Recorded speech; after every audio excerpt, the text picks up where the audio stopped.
Richard Carlton here, along with Jacob Taylor, who's busily having a chicken burrito for lunch. It's awesome. We always want to chicken burrito him, so his IQ, literally, we've measured it. It drops down below 80 if he doesn't get fed. And by 2 o'clock, he's more dangerous to society than he is himself. And so we have to make sure he's properly fed. So today is kind of an open Q&A. Let me cover some upcoming broadcast stuff. I'm going to press the little button right here. If you go to fmtrain.tv live, you can see the upcoming broadcast schedule down here. Let me zoom in a little bit. So today is open Q&A. And then Monday, we're going to spend some time talking about FileMaker Certification training and the things that we continue to learn from it. And then on Tuesday, Christian Schmidt will be here talking about adding images in FileMaker using the Monkey Bread plugin. I'm not entirely sure what this is about. Something about taking pictures and doing cool stuff with FileMaker. So I imagine that once again, it's always these cool things that FileMaker doesn't do without a little bit of help. And the biggest helping product in one box, the biggest bang for the buck, is the Monkey Bread plugin, which is amazing. Wednesday, we got moving from Excel to FileMaker, your first step. So this is kind of like more an intermediate class. This is an intermediate class. This is intermediate. This is more beginner basic kind of stuff, right? Beginner basic stuff. And then what we're going to do is we're going to bring Kyle Williams in, and he's not in here right now, so I can talk about him behind his back. This guy will make your head explode. He has one speed, which I talk really fast like this and try to fit it. So he tries to fit in about 3 or 4 hours of content and into about 60 minutes. So we've been trying to train him, and he's resisting the training that we do. So hopefully at some point we'll get him to calmly walk through 60 minutes of content. So this is the deep end of the pool, really high-end kind of stuff here. So if you're like new to FileMaker, just go somewhere else. Go to Germany, have that beer that they talked about, because your little heads are going to explode when you get to this stuff over here. So that is the upcoming broadcast schedule.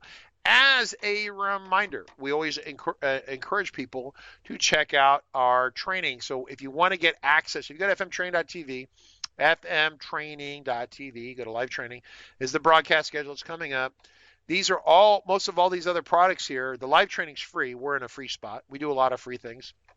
But if you'd like to see the certification training and get access to that, or get access to the other 100 hours of on-demand video training for the FileMaker platform, you need to check out our bundles. So what you do is you go to fmtrain.tv, click the bundle button, and if you want everything, you really need to get this. You may not need everything in here, but people, what they do is they'll buy something cheaper, and then they'll say, but I want this other one thing. I can't sell individual items. It doesn't work that way. We're too small of a company. We have too many things that we do.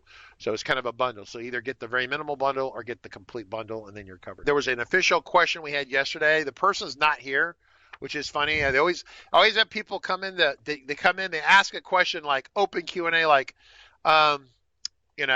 yesterday the question came in yesterday. We were working on creating in a CRM or any database, creating a way of having FileMaker run a script which reads a set of schedules, and it automatically creates a series of invoices for customers for you.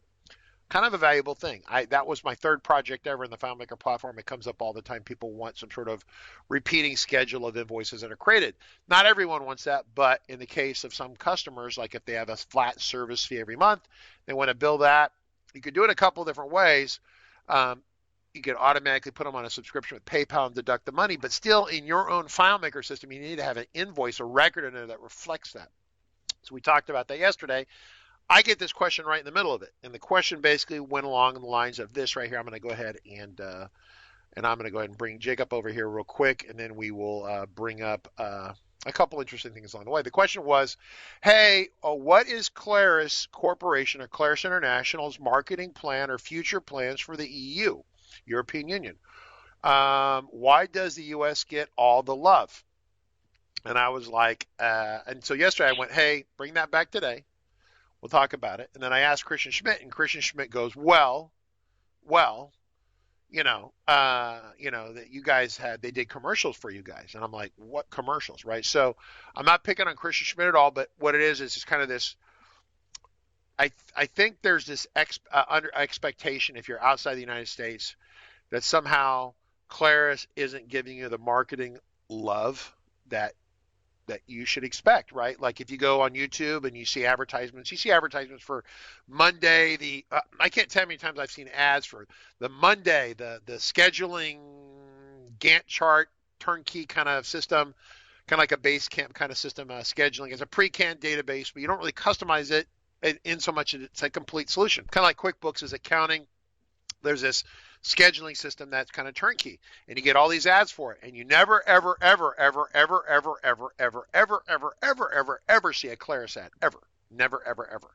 And so it got so bad at one point that there was this great dog commercial from years ago. So there's 2 commercials I'm going to run for you folks so you can see these, right?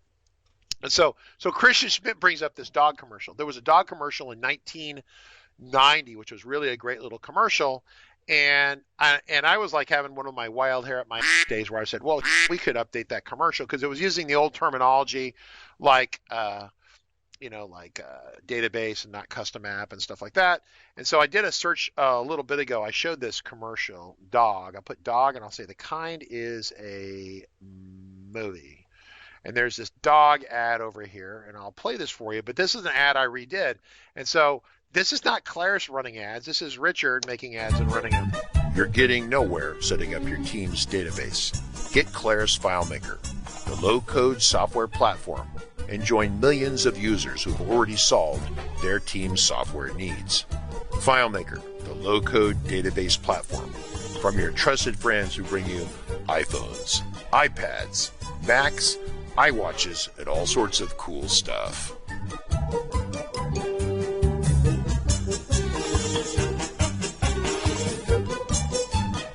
Visit www.claris.com. So that was a redo of a commercial that Claris had from the 1990s. I thought that was kind of cute. And then there was, do you like that, Jacob? It's kind of cute. You're going in circles because your software sucks, right? Basically, is what they're trying to say that very nicely. And then there was the Claris commercial. This is from 2018, which surprisingly now is anywhere between 4 and 5 years in the rearview mirror. So anyway, so here is the ad from 2. This is a pretty good one. I'm going to play this for everyone here real quick. With the FileMaker platform, it's easy to build a custom app yourself or with the help of a trusted partner. You can get started with the template and customize it to your business. Then import your data and you're off and running. From there, you can add more functionality to meet your business requirements. Track any information you need in clear visual layouts. Fully customize your app to work the way you do. Create layouts for any device. Even attach photos, videos, and signatures. Customize workflows for different job roles, including managers, field teams, and office staff. With the FileMaker platform, updates to your app are instantly available to your team. You can also integrate your custom app with systems you use every day, helping keep your team in sync. The FileMaker platform is proven and affordable and backed by a rich ecosystem of partners, resources, and community. FileMaker, the workplace innovation platform. So this, to my knowledge, is the last commercial that they presented, and I think it's a pretty damn good one. Of course, then they released this commercial, then 2 months later announced that they were changing their name to Claris. Hello, Richard. Can you tell us further about the FileMaker future in Europe? All right, so I'm not sure. I'm assuming you're watching what we're saying here, but the short version is that the FileMaker future in Europe is essentially the same future it is everywhere else. So in terms of, I don't know if you've been talking to, I asked Christian Schmidt from Germany about kind of the question, because I thought maybe you two were talking to each other. But he thought maybe there were some commercials that they were made in America that weren't brought to Europe. Christian said, we missed the conferences. We'll have to check what they charge. Doing conferences in person. My biggest problem with going to Europe is that when I go to the conference in the United States, it's not just me, but I've got a bunch of engineers who wants to go. I typically drop anywhere between $30,000 and $50,000 US to do a conference. So for people say, yeah, you should just come to the conference. Pretty much my budget is committed elsewhere for most of that, unfortunately.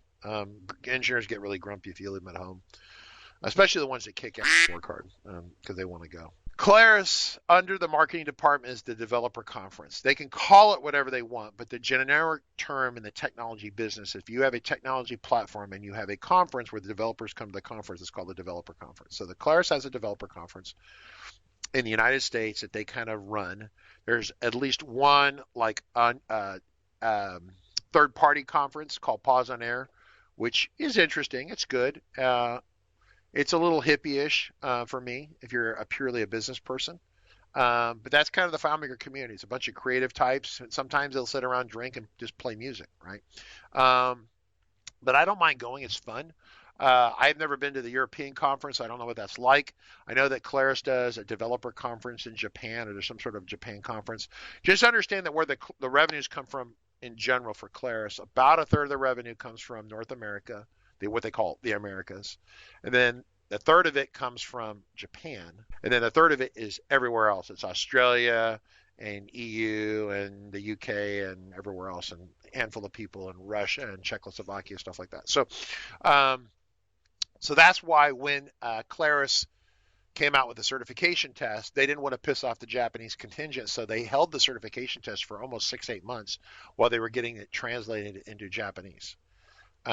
So they're paying attention to some of the markets. They do that. So hopefully I've answered the question. I don't work for Claris. I don't have the hotline to Brad Freitag where he just calls me. I couldn't even begin to tell you what they're up to. Besides that, they're trying to build the new stuff. I can tell you that while they're trying to build, this is not a surprise. I'm telegraphing what they're already doing. It's pretty obvious, but they're working on this new amazing stuff that they showed in September, November last year. Obviously, that's continuing in some form. I have asked about it. I've been told it's still pretty early in that process. I am not in testing on it because I don't have the cycles to test stuff that's so early that it's like if you're gonna put the first manned mission on the moon, and you're just drawing pictures of what the rocket looks like and where the seats might be on the rocket and how much the rocket might weigh, you're a long ways from actually launching the thing into space. That's kind of where Claris is at in terms of their next stuff. It's in the very much early. If they put anyone in it right now, it's going to kill them. So they're holding out on that. But meanwhile, they keep releasing updates to FileMaker 19. So if they've had 19.0, then 19.1, then 19.2, then 19.3, then 19.4, what might be after 19.4? Right? So big shock, right? So it's probably the next number on there, and probably the next number after that, and the next number after that. I don't have any idea when we would see a 20. My guess is that they will call it 20 when they release the new amazing stuff. But they've never said that to me. But it seems to me pretty obvious that they keep putting decimals on there and holding their breath. Call it 4. Call it 5. And they keep waiting for something amazing to happen so they can ship it. So the new amazing thing. They basically rolled out an incremental support system for it. So there's now support windows for each point release. So like 19.2 is supported for a certain period of time, 19.3, 19.4, etc. It's supposed to be 2 years is what they're supposed to have. Right. So they kind of combined their old, we're going to support each version for 2 years, and then now we're on infinite point releases, and so it's 2 years per infinite point release. Yeah. So people came to me the other day like, we're on 18. We're pretty much up to date. I said, dude, you're at least 3 to 4 years old, right? Because 18 goes back. Yeah, that product got removed from support. It's not even supported anymore. People are like, I'm on 18. Like you're on some really what we should be on right now is FileMaker 22, version 22 or something like that. And then so I'm on 18. Well, if we're on 22, then you're kind of behind. Also, if you are on 18, please upgrade. When you get to 19, it's free performance for you. Free performance improvements. You literally just upgrade. Yeah, you literally just upgrade the software. There's been there's only a couple things that are legit breaking changes between the versions at all. There's not much to think about, and so for the most part, it's literally just the time to do it and the system being down or whatever. And you're the easy stuff is 20 to 30% performance improvement. Some processes, especially extensive invoicing processes and stuff like that, are multiples faster. So it's worth it. It's worth it. You can keep paying the same amount for your server or have the same hardware, and it will just go. Your app is just faster. That's it. So. All right, so moving along, there's actually a question here, a couple questions. I'm going to go up here to NJ. I just tried to call Kyle Williams, get your audio set. You're gonna have a question here that's going to come up. So I'm gonna tee up the question. So NJ has a question about I have an XML file. I don't know that it really matters it's XML. He has a text file that he wants to read. It's in the temp folder. So the official FileMaker temporary folder, if I'm reading that correctly, NJ. So that's good. How can I get it into the web viewer and have access to parse it? So you could import it with a script step into like a global field, and then you could pass that into WebViewer. And the reason I invited Kyle here is because this is the kind of that Kyle does. Kyle Williams, are you there? I am here. Okay, you want to speak to NJ real quick? He's in Australia. So XML in the temp folder. It's not so much about XML, it's just getting a text file out of a temp folder and passing it into the web viewer. You do that with the Java function, the interaction back and forth with the web viewer, right? Couldn't you do it with that? Yeah, you can use so first you want to be able to get it into a variable inside of FileMaker somehow. And then you want to be able to pass it using the FileMaker 19 functions into the web viewer. And you're going to need the JavaScript in there. So there's more that you're going to need to be able to do that than what I can say in this, say today. So you have to have all the welcome HTML, to my and you life. Have the JavaScript Referencing local files and FileMaker so Pro it's web a much viewer. bigger question than I can answer here. Okay, hey, Jacob Taylor just killed it. He just found it and Sorry, my bad. No, you did great. So original size, there we go. So let me. There's a link right here. It's on the screen right now. So it says basically talks about engineering blog. The engineering blog describes how to export files in temporary path into view, the export path in WebViewer. So this might be helpful to you in some ways, but the idea is to get data in and out, etc. Right? So yeah, I don't know if that'll. Obviously, read that article, NJ, and make sure that it actually addresses your specific need. But it occurred to me you're asking about pulling a file out of the temp directory and doing something with it in a web viewer, and it's like, well, okay, this is going to be really close, if not exactly what you want, but really close to it. It should be helpful. The other one is that you could typically once you parse it with the web viewer, you probably got some sort of JavaScript action there, and that's where you want to use that. Kyle, what's the name of the JavaScript function specifically when you perform JavaScript in web viewer? Script step. Yeah, that's what it's called. So that's what you're probably going to end up. That's how you get it out of file. So you got to import it into a field in FileMaker, then move it into a variable, then perform that script and shoot it in the web viewer. So there you go. He's having a heap of drama. That's interesting. I've not heard that one before. It sounds like a Jacob Taylor term. A heap of drama. Domain permission. With cross. You'll need you need to be on the latest version of Pro for that. So it's worth noting, especially if you're on Windows specifically, basically Edge is evolving in real time alongside FileMaker's integration of Edge. To be perfectly honest, I think they launched it just slightly early, but they needed to get off IE 11, so it also makes sense.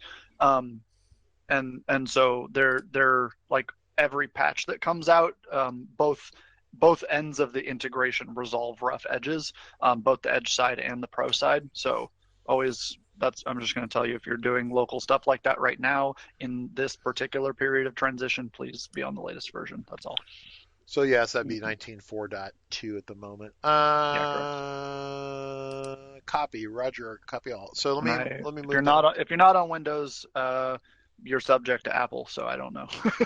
Yeah, Ruben's here and Larry made it here. We did talk before the broadcast a little bit about Larry and how Larry's making great progress. We'll talk a little bit more about that on Monday, I guess, and we'll shelve that for now.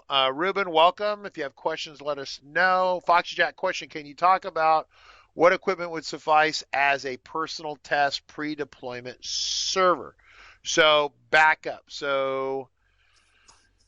Okay, so let me just talk about what I tell my engineers. So I tell my engineers, all the ones who are senior engineers, they should have their own FileMaker server so they get some experience, because most successful database developers don't do much with server. They get it running, and then it's like, forget about it. Put it up there, it just runs. Unless it crashes or blows up, it's not a problem. And so you don't have this built-in expertise, so when you get people who take the certification test, for example, they're going to have a hard time. You guys, Kyle or whoever, just mute if you're not talking. Sorry. Yeah, I can hear you popping a cold, fresh beer over there, Kyle. That's cool. Anyway, so just water. So yeah, the personal server. So what I do on my end is I use a Mac Mini because I'm a Mac guy, an Apple guy. There's some rough edges with the Macs in general, mostly having to do with external drives and USB drives and being flaky.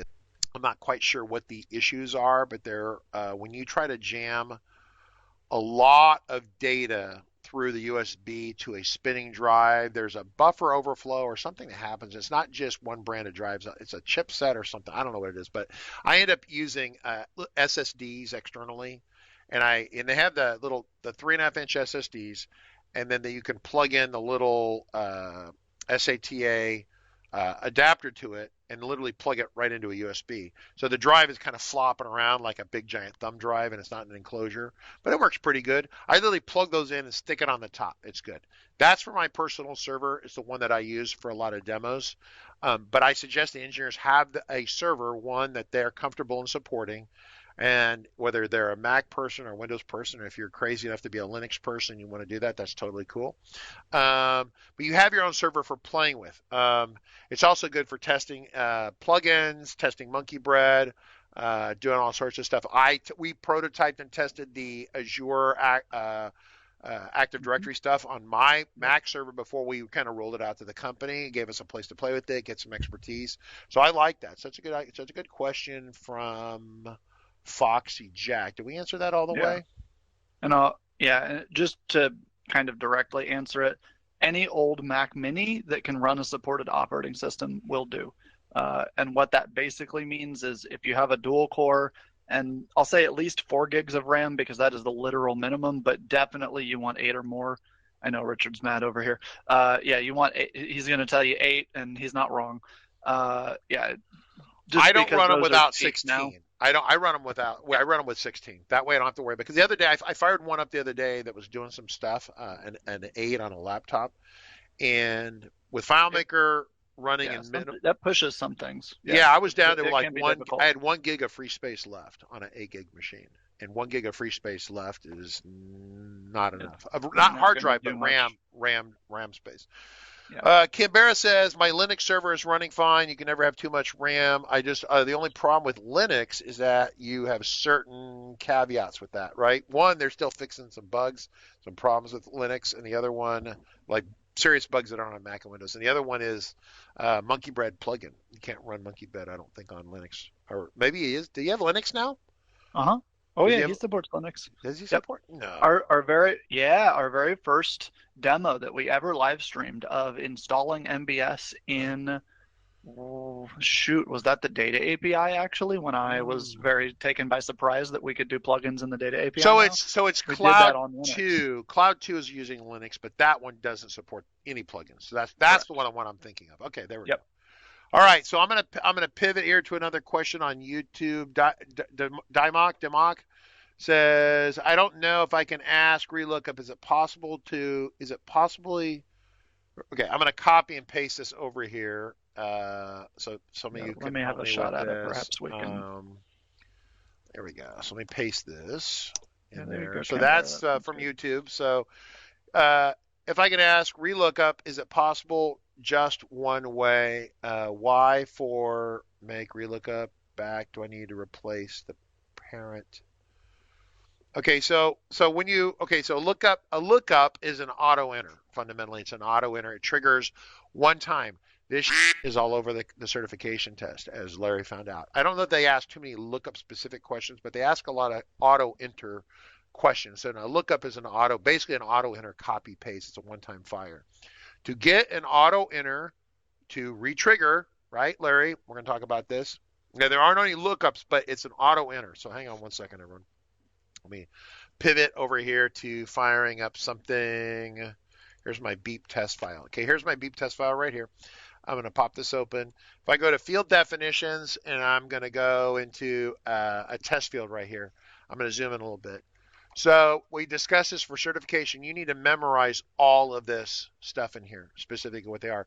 Under auto enter is a lookup. It's a one-time fire through a relationship that brings data over here. So when does a lookup fire as a general rule? It fires when basically, well, it fires if there's a new record, one. So if it's a new record, you'll get an auto creation date or modification date, stuff like that. It will refire if a dependency change, and a dependency in the case of a calculation is typically, well, I'm spacing on this a little bit. Yeah, if you have if this is doing this or whatever is going on, if that calculation changes, it may or may not fire based upon this X right here. Larry definitely ran into that today on the certification test. The lookup value is the same way. It will fire. It fires when the record's first created and or when the primary key, and I'm waving my hands over here. Let me wave my hands a little bit better over here. I'm gonna put this over your face, Jacob. Sorry about that. There you go. Yep, so wave my hand. If your a lookup is two relationships on two fields across, right? If I have a lookup over here and the key up here changes, it'll see that in the local table and it will go and get a fresh lookup for you. Okay. Very, very, very to know that's important. Stu was asking this question. Stu's not here today, but Stu was like, hey, is that a performance benefit? I said, well, basically it does a one-time copy and paste, and then it's always in there. So there's a little bit of a little bit of a hit. Most time you never notice it, but it brings it over. And then from that point forward, the data is already in there. It doesn't have to go process or do anything, bring it over here. You could, instead of having an auto enter lookup, you could have an auto enter not auto, you can just have a text field that's a calculation, but then every time it wants to display, especially if it's unstored, it has to go out and process it. So every time you display it, it's reprocessed. You could reprocess it 5 times a day, 10 times a day. With a lookup, it does it once generally. And if you want to update the data, you got to change that value up there. Either change it, sometimes you just change a character and change it back, or you can actually run a relookup command, which is a little bit dangerous. But a relookup command basically forces updates without changing the primary key, which is kind of what Dimok was talking about. Use that extension. So why can't I make a lookup by relationship table 1-3 and get a list of the teams? This is one of those deals where it'd be better to shoot us an Dimok. If you have a little sample file, shoot us an email. We could talk about it. I'd be happy to spend a day talking about lookups. Clearly, I've had 2 or 3 questions in the last day or two on lookups. We will do a lookup. I need to make a note to Margaret. Margaret's not here, but we need to add lookups as a conversation we have. If you could send me the little file that you have with if it has a credential or password or something, send me the file. We will use that and talk about it, okay? I know you want the answer right now, but I can't. It's sometimes when you write in words, it's kind of hard to. So you got table 1, table 2, data of representations, data 3 is teams. So finally, table 3 will have foreign key from tables 1 and 2. True. Question: Why I cannot make relookup by relationship in table 3 to table 1 and get a list of teams? I think you can. I'm not understanding the question fully. That's why if you had a little sample file, that'd be great for me. I would really appreciate that. So, I'd like to answer that question. But lookups are clearly coming up, and we haven't talked about them very much in a long time. They're auto enters, so that makes them valuable, but they really don't. On this last iteration of the test, Larry I don't think he saw a lookup question. So yeah, please do that. Can you do that? Send us how to email me, support@RC Consulting, attention, just say attention Richard or the dude on the live stream or whatever, right? And they'll mark it for me and we'll pick it up and do it next week or the week after. If you need the answer done more immediately, then we can reply back to that. But Larry confirms auto enter was there. It's all over the place. All right. Questions and other questions come. I have Jacob here, so you have a server question. Definitely ask us. Looks like family had a question here. Also, I sent that to Margaret. Okay, great. Can a beginner developer into a certified developer in 5 months with your course? How much time does the beginner developer have? Right, if they just pick the product up this week, no. The running assumption is that you've been using FileMaker at least part-time for a couple of years. then I think it's Larry's got additional challenges. I saw Larry's test results today. He was really close to passing, so he did better, but he didn't quite get there.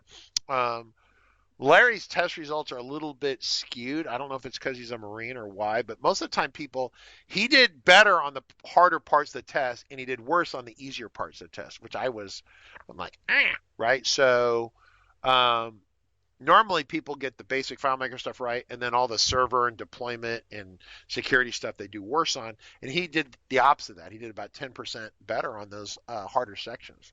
So Larry's an outlier a little bit. Everyone's different. Everyone tests a little differently. There are no two humans that are really identical.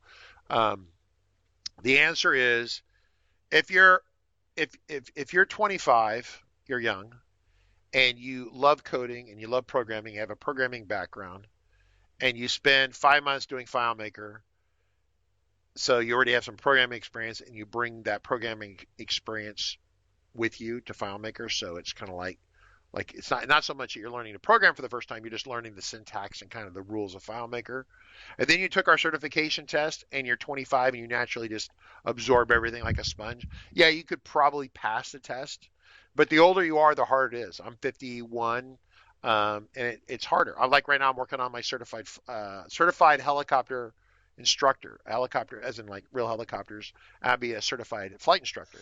And for me, it's going to be a lot harder than a 25-year-old learning that. It's not so much it's just you see it, and then to retain it, you have to kind of have it a couple times. It's the same technique that I learned for learning FileMaker, I'm using on my certified flight instructor to make sure I memorize all that stuff. So. But it's always, I love learning. So if you like learning, it's a great place to be. There's always something new here, right? Do you recommend for security, next question from family? God, I'm probably pronouncing this wrong. I do apologize, everyone. I'm pronouncing your names and words very North American, idiot American language. So I do apologize for that. What do you recommend for security of data from hackers? Can you use blockchain technology with FileMaker for this? Jacob Taylor. No. Okay. No, there are no hackers. No, there's no blockchain. What? No, there's no blockchain. No, data security is a gigantic topic, actually. So there are concerns that are external to FileMaker. There are concerns that are internal to FileMaker. We've covered the latter in detail in previous streams. This is talking about like encrypting the data at rest, having SSL certificates, and this kind of stuff, which is kind of server related, but it's still FileMaker proximal next to. And then within the FileMaker application, of course, building things like privilege sets to ensure people only have access to the data that they are supposed to for their job and things like that. So there's all of those sorts of like internal to FileMaker details. External FileMaker details are things like operating system updates, security monitoring, logs, log collection or monitoring metrics, any of that kind of standard computer security type stuff. All of that still applies if you are very nervous about these things. Yeah. Can I make a suggestion? It might be good to go back and do a security conversation revolving around FileMaker from the standpoint of FileMaker server and let's say AWS, for example, because it's what we use a lot of, and talk about kind of the checklist of things that we do. Right? Might that not be useful for some of you? I mean, normally remember Nick, we'd always have the little buzz if you like that topic. So once again, I think it's yep. And backups. Everyone's freaked out about ransomware, and ransomware is terrible. Yeah, and you should definitely not have that installed on your server. But the way that you save yourself in that scenario is by having backups that the ransomware cannot mess with. Because that is what allows you to, while it will not be your best day or your favorite week, it allows you to put the business back up again and operate again afterwards because you still have data, and you may not have to pay them or whatever. You don't have to deal with that. So.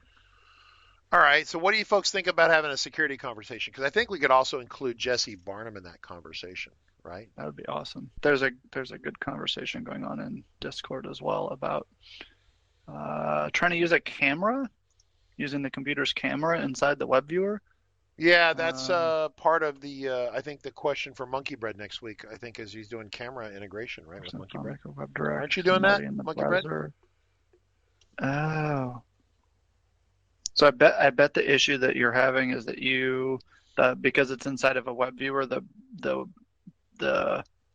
what is it? That would be, I guess, maybe the integration between FileMaker and Edge doesn't have a facility to display the prompt that lets you grant access to the camera or whatever.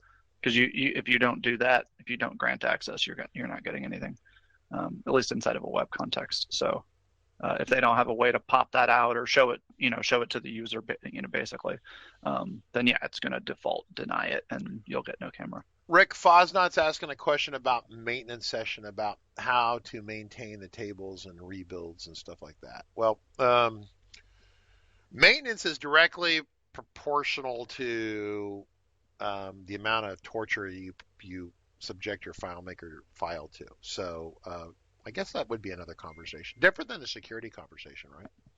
So is that like the file maintenance type stuff?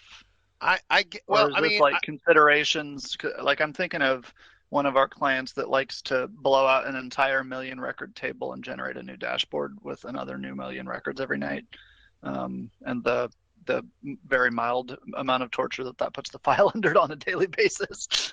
Yeah, that client's can end up not selling the file, but selling access to the file. And one of the things that we have planned before we do that is a proper toothbrush level cleaning of the file, recovers and all of that stuff. Just because, yeah, that dashboard generation stuff beats the heck out of the database. I don't know. How can I configure my own Siri in FileMaker? Is it something that's possible? But also to directly answer the question, so what you can do with FileMaker that's plugging into Siri, at least currently, perhaps this changes in the future, either expands or changes, whatever, is if you build up a script in your script workspace, you can right click on that script and say, hold on, let me read the text here.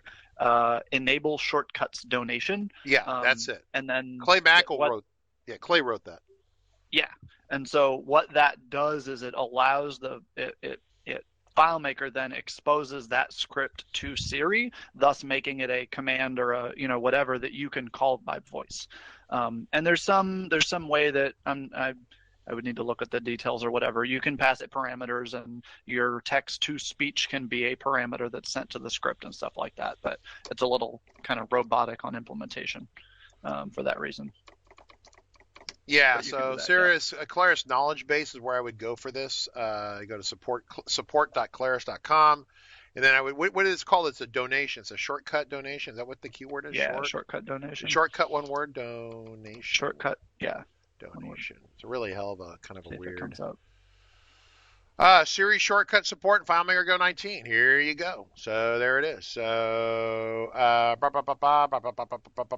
yeah. See, I don't use a lot of Go personally, right?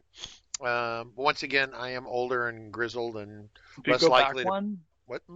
Go back. If you go back one, they have directions on Pro. Yeah, running scripts through shortcuts, macOS Monterey. It's the second. There you go. Same thing. Okay. Basically, it's just not Go. Running scripts through shortcuts. So there you go. There's your answer to your question. Have I done it? No. Do I want to do it? All right. So Michael Gravel likes buzz and security. So yeah, a session on maintenance would be good. We'll kick that one around. Submit good questions and comments from Austria. How can I configure? Okay, we answered that question. Rick's Fosnot, yes. When the user blows up a database, updating links between tables in the universe, we have routines that clean the file and reestablish the links. What? I'm going to copy and paste this because Rick, I don't understand what you just said. I mean, I know what you just said, but it doesn't translate to any FileMaker knowledge I have. We have routines that clean the files and reestablish the links.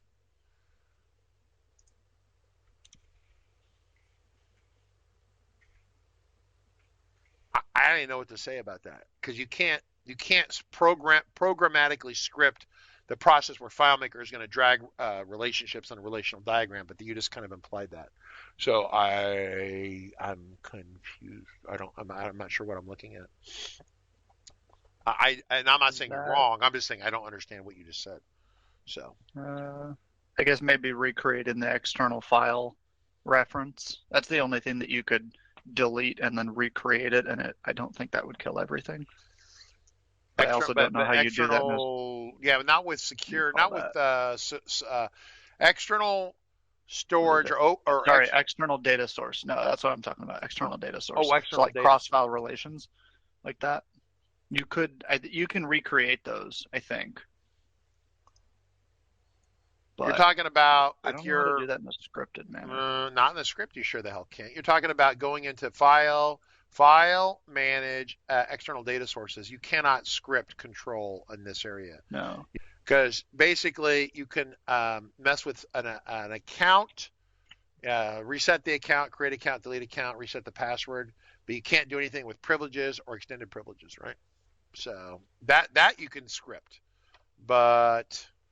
And you can actually, there's a lot of get functions where you can get data out here, tell you the metadata of the file, right? Like how things are set up, but actually telling it to forcibly wire in a cross connection, right? So, and question, I have a record ID field, some example set the field type as a calculation, and I would set it as a number with auto enter is one way better than the other. Wait. Okay, auto enter is higher performance, right? So, all right, so this keeps coming up, and so let me just hammer this away real quick. So, if I'm in, I'll just rename this, I'm going to call it test table. Let's just call it the test table. Create a test table. Okay, so here's our test table right here. We can see all this. Okay, so if I like that the primary key is named primary lobster. What the hell? Oh, that's because Ellen Lobster changed my XML settings on here. Oh, damn it. All right, that's fine. Everyone disregard Ellen the Lobster. I love that. That's so funny. I didn't even catch that. Like, primary lobster. I'm going to have to reformat computer and reset it. Here's the deal. If you have let's call it a summary of a total of whatever, okay? And I say, create this, okay? And then it could be a number of text. It doesn't really matter. It's the auto enter part. So if I have a calculation over here and I say summarize the total through some relationship of, I don't know. I don't even know if this is even was a real thing. I doubt this would even work. Will that compile? No, 2 parameters or whatever. So I could try that. Doesn't matter. The point is that you could have a calculation in here that, it's not going to work because that's a bogus thing. I have that more elaborate setup. But the point is I can have a calculation in here that fires once and it's stored. It's a auto enter calculation. Auto enters essentially once for Stu, for Ed, for everyone who keeps asking me this question, okay? Because you're not understanding. I guess I'm explaining it badly or poorly because you're not retaining the knowledge. This will happen only once unless you do something to force it to update. It only does it once. Nick, this is why it kills me. All of you are like, Nick is so amazing. Nick is so amazing. Nick spends half his time talking about auto enter and performance savings, right? So for this group of people should be like, you should know about this, right? I guess I shouldn't pick on you, but it's funny because is that Nick's entire world of performance benefit largely derives itself from auto enters, right? That's where he derives a lot of his performance benefit, right?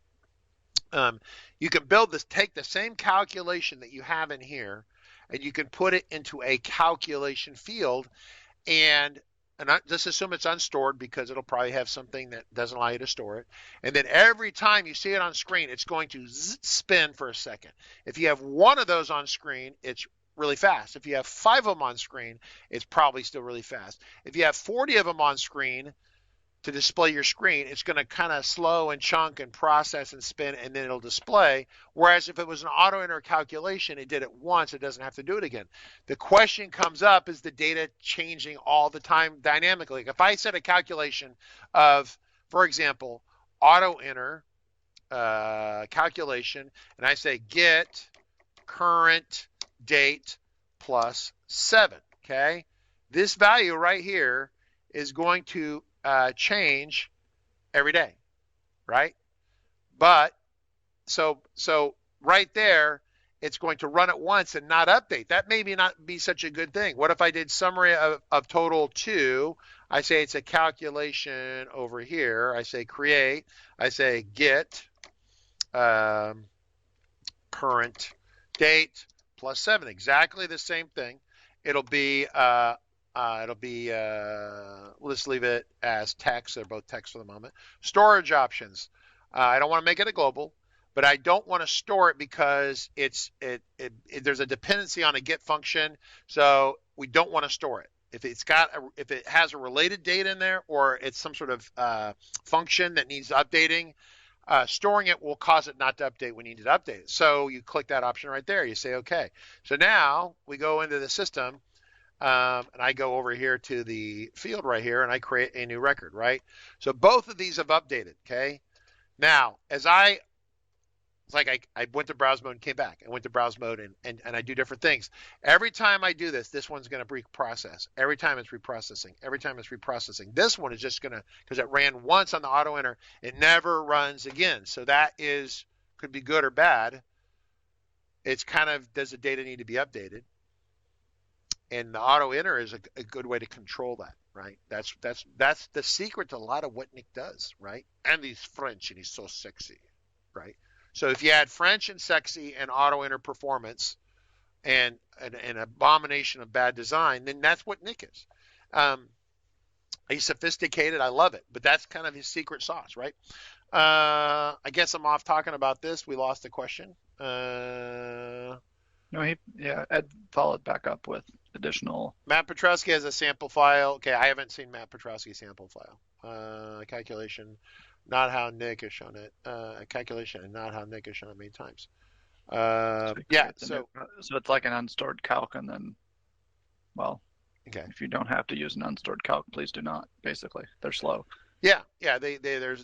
But they also force a refresh, right? So they provide that. Yeah. So that's the other thing. A lot of you are checking multiple sources, but I run flat out every day doing what I do, and I very rarely have time to sit and watch Matt's stuff. Mostly because half time when Matt does it, it's over my head. He's like doing super warp drive stuff. That's why I bring Kyle on to do all the crazy stuff. Matt Petrowski is the guy who put code into text fields off the side of a layout to get it to auto trigger. Really cool stuff. A much more sophisticated developer than I am, by far. Very, very, very sophisticated developer. Some of the stuff I understand, some of it's like, wow. But yeah, so that's kind of thing. The question is, yeah, I train more at the intermediate level, right? I don't train at the Kyle level. I don't have a lot to train Kyle on, right? Besides trying to slow down and only put 60 minutes of content into 1 hour, right, Kyle? So, yeah. But Kyle would watch that and derive something out of that would be good. So, yeah. If you have the sample file and you want me to look at it, shoot me the file, okay?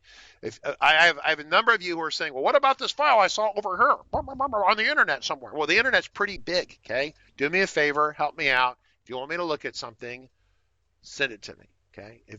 Because you should assume that if I'm not talking about it, I probably don't have it, okay?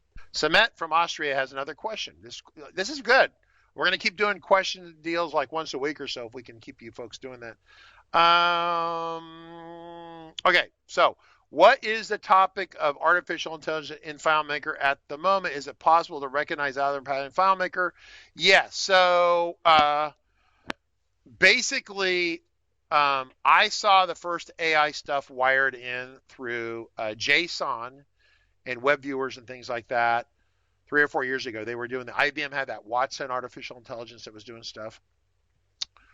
There is a single question, I think, on the certification test they ask about, I don't remember what the question is, but something about their Claris has support for AI only on the iOS. So once again, it's like, just please throw it away, put a gun to its head and shoot it in the head. Okay. Anytime that you build a feature only for one super narrow, and I understand that iPhones are like some of the highest, all the well-to-do people have money to light on fire have iPhones. I get that, but I really hate solutions that are not cross-platform, because nothing I hate coming in here more than saying, oh, here's this plugin from Christian Schmidt, Monkey Bread, and it does some amazing, and oh, by the way, it doesn't work on Mac, or it doesn't work on Windows, or it doesn't work on something. I hate that. Now, it's not Christian's fault. He works really hard, but I as a general rule, I don't like that. And Claris tends to do this. What they do is they have a really great idea. They only have so much budget for it. And so, for example, and this is on the certification test too. In FileMaker Go, there are some animations in terms of like records sliding left and right and things like that. That was all supposed to work on Pro on the Mac. And in fact, it was mostly working on Pro on the Mac back in FileMaker 14 or 15. Okay.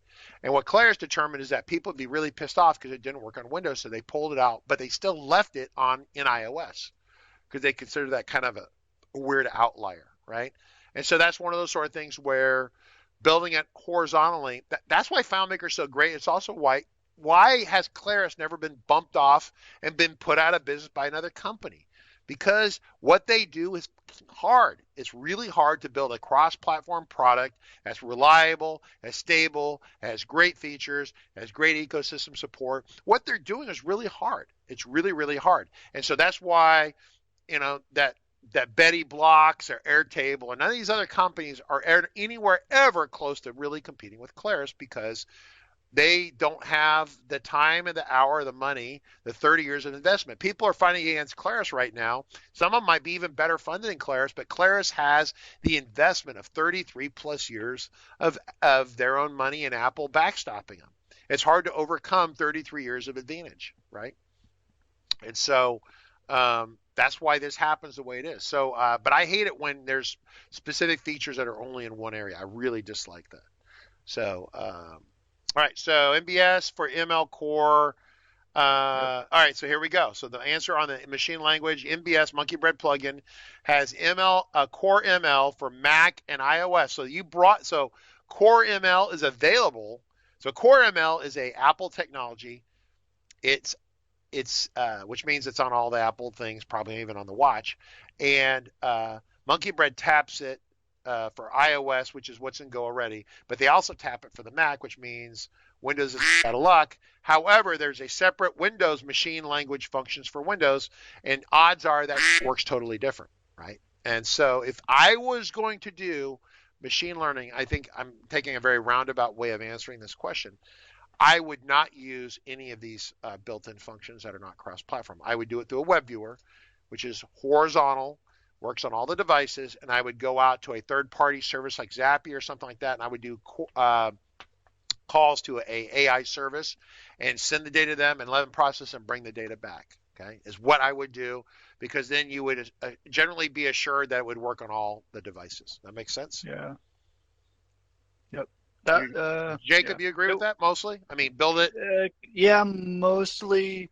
It won't work for some applications, and actually specifically one of the ones in the question, which is on-device object recognition. You can't do that yet until we, I guess, theoretically have 5G or something where you can just, I don't know, live stream it to the AI or whatever. But right now we have to do all on-device processing, and so yeah, MBS is probably going to work best for that currently. Literally native in FileMaker. The FileMaker Go iOS is the only thing that has that stuff built in natively. So, and it does do Core ML, but like you can't build the model in FileMaker. None of that stuff. It's just it allows you to plug it in. So if you have a model built for recognizing, what was their demo? Car reading, parts. The one they had at DevCon where they had carburetor parts and parts for different cars, and they would show it and it would identify. Oh, okay. The one I was thinking of was it would recognize all the kinds of barcodes, every single kind, any kind. And that's another kind of thing. So so that's how that works. So it's interesting. Hey, by the way, everyone today, great questions. If these things I'm like a little cranky, I'm not. I want to answer the questions. I really have a hard time with the questions that are really incomplete. And that's why I tell you, if we didn't answer the question to your satisfaction, please shoot us an email to support RC Consulting. Ask the question again. I'm not mad. I just need more data. On it, right? We can bring the topic back around on another day, or if it's a really good question, we could do a stream on it. We will do a security checklist thing for your Amazon server, kind of loose one to protect your getting it shot off by ransomware.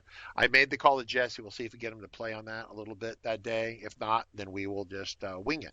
And then maintenance. I guess we could talk about maintenance on a day, Jacob. So both these will be conversations with you and me.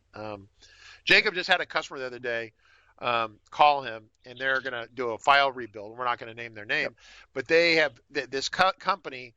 We actually kind of got to the point where we went out and visited with them, and they were going to hire us, but they didn't end up hiring us. We were really glad at the time because their team was kind of belligerent. So when you crash a FileMaker file, what don't you do? Larry, pick one. Ruben's off in the weeds. If you crash a FileMaker file in a FileMaker server, what don't you do? Or what do you do? Pick one of the two, right? We all know the answer. You use a backup. You always restore from a backup. This customer, we would tell them this. We wrote them in emails. We met with them face-to-face with Nick and Garrett Debsky, who are two very talented, very different seniors. And we tell the customer to do this, and they kept using crash files and using crash files and using crash files. So then a year goes by, and they call the other day, and they send this screenshot, okay? And literally it's a field definitions, and it's got, name, text field, this, number field, name, calculation field, container field, and then it says blah, blah, blah, primary key, field type unknown, okay? You can kiss your goodbye. It's like a frog on the freeway. It's smashed, it's dead, it's flat, it's toast. That file is irrevocably host. And they're like, well, we decided we would start restoring from a backup because some of the people that were there are no longer there, and they decided that maybe they shouldn't. You keep using the crash files. But the day is going to come. So then what they do is they restore from a backup, but guess what? The backup is damaged because they've been doing this. So it runs for a week or two, and then it blows up again and has this issue. And so they are permanently screwed. So the strategy they have now, and their CEO is going to have to write a check to cover this. They're not hiring us to do it. They just wanted to know what we thought. We thought they're okay, was what we were thought in plain English. And I'm not being mean. It's just, and they're like, well, we want to stabilize it, then we're going to build a new one. That's totally great. But how do you stabilize something that's fundamentally broke? Well, there's a couple strategies you can do in there, but when FileMaker comes back in the field definition, it says unknown. And then when you run the recover command, it says, we're not sure what this is, but we're going to arbitrarily assign it to a text field. That's what the log says. It didn't say the word arbitrarily, but you could tell it was guessing from the tone of the log sentence. So the recovery system's like, we got no idea, and you've damaged it so bad, we're just going to guess. That bad. And so when I say restore from backups, people, why. What's that? That's why. Yeah. So I'm making a big deal out of it. Jacob's over here being totally cool, but I saw that and I went, holy, that's so bad. In fact, did you get a response from Claris back about that? What they thought about an unknown? I actually haven't. I'm hopeful that either they'll respond today or maybe Monday. They always email me back. But I suspect this one immediately rose because I sent the screenshots along with my mail. That may have immediately gone directly to engineering to be like, what? Because I don't expect tech support to have seen that before either. Yeah, so that's one of those things. That's why we do what we do, right? And because eventually this is what happens. It quits working, and then you restore from backup. Oh, well, I'm going to be really good now. Now that we've crashed it 28, 50, 80, 100, 200 times. But now it's too late because the damage has already been threaded in there. And then you have a backup from 3 weeks. So, kind of one of the details for viewers, one of the things about the file is these backups that they're restoring to, which is great, right? They're following the recommended policy now. Fantastic. The backups, if you run a recover on them, they come back perfectly clean. There's, FileMaker says there's nothing wrong with it. Well, obviously there is, because it's About 10 days later, having this issue out of the blue, it crashes, and when they bring it up, it says unknown on the file type. So why was their file crashing so much in the first place? Well, a lot of times when we get involved with customers, the bad behavior has been going on for a long time already before they even talk to us. Listen, no one wants to talk to a consultant that's going to charge you $150 an hour, okay? So why do that when you have your own highly paid professional staff that can just wing it and make it up? So, yeah. I was going to try and answer Scott's question, but I don't think it doesn't teach anything. So yeah, it doesn't. It's not. I can literally answer the question, but there's nothing to learn. Don't build extremely badly designed databases, and don't then proceed to make them the axle around which the entire business operates, and then the business gets large enough that becomes a very, very, very serious issue, because at least previously the FileMaker record engine or whatever on the server side wasn't capable of keeping up with how fast the business was going. Yeah. And so they were having kind of basic software collapse problems where they'd exceeded the parameters of the thing. And it isn't that FileMaker can't do what they're asking it to. It's that due to bad architectural choices, like in their FileMaker app itself, it's struggling. It was struggling. Well, okay, so let me back up. So the question was from Ed, right? And we'll leave with this, but Ed, right? And Stu and the people asking me about unstored calculations, right? And I said, well, unstored calculations might be necessary, but here's the thing: if all the tools that you have are, if your entire toolbox is a hammer or a nuclear bomb, then everything looks like a nail, right? And so what do people mostly learn first? They learn how to a text field, a number field, and a calculation field, and they're off the races. So the file was built by a person who entire knowledge skill set was how to write calculations. So they wrote that this thing would update 1,000 calculations on a layout, and so it would spin and spin and spin and spin and spin and spin. And of course, what do people do if they get frustrated? They might do something rash and stupid. So it hangs up. It's actually processing. It hangs up. You pull the cord on it. Hey, that stopped it from spinning. So all these questions you're asking are all interrelated, and all these questions you ask are really great. So we're going to do more of this open Q&A stuff. I really appreciate it. I'm sorry it's early morning or late at night, wherever you're at. But actually, it's some of the most fun we've had today doing this stuff. So please send us an email to support RC Consulting. If you're interested in getting help from a FileMaker coach, feel free. I have a couple coaches that are available. And then, of course, Sumit has another question, but we're going to land the plane at this point. We'll bring this back next week. They're like kind of open-ended, wild question, which is great. I have a lot of learning. Sumit, if you don't have our complete bundle training, right? If you don't have it, you need to have it. I don't know what else to tell you. This broadcast is brought to you by fmtraining.tv, where you can come down here and watch the free live training. But there's only so much we can teach you. You really need to have our complete bundle, okay? If you don't want the complete bundle, all you want is free, then there's limits on what we can do for you. Just keep that in mind. All right, so that's it for now. Jacob, Taylor, anything else? A couple topics? They had good ideas for topics. I think they're good. Yeah, yep, security, and then we got lookups and stuff too. Yeah. Yeah, and lookups too. We'll have to talk about that. I sent that to Mark's. Yeah, we'll have to kick those to Margaret. All right, cool. That's it for now, everyone. I appreciate it. See you.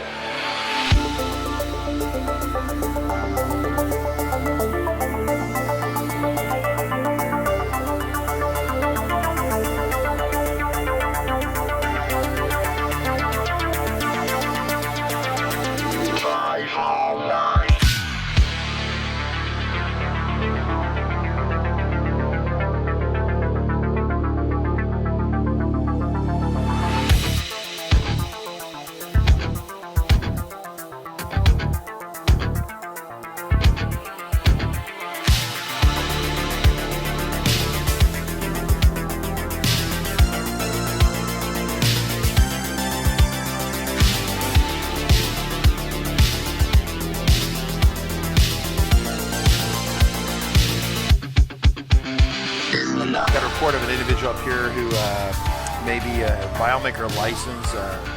Well, it's potentially expired. Look at the back of that car right there. Looks like the FileMaker license has expired. Sir, I need you to step out of the vehicle. Sir, step out of the vehicle. Sir.